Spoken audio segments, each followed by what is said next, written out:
Καλημέρα. Θάλαμος με πάχος τυχωμάτων 15 εκατοστών, πάτωμα ενισχυμένο,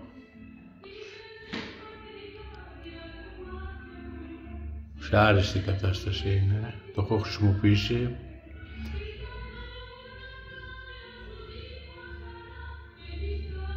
Στην παραγωγή του παγωτού.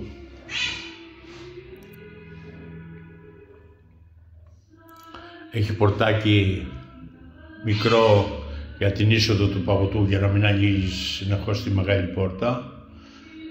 Ανοίγεις, μπαίνει, ή οτιδήποτε άλλο βέβαια. Υγειονομικές γωνίες. 2,50 το ύψος, 2,90 το φάρτος και 5,20 το μήκος.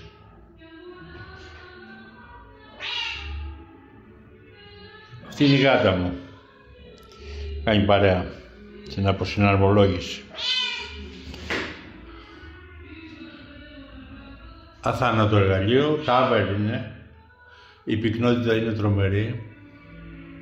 Με έχει βγάλει άσπρο πρόσωπο. Ευχαριστώ πολύ που με ακούσατε. Καλημέρα.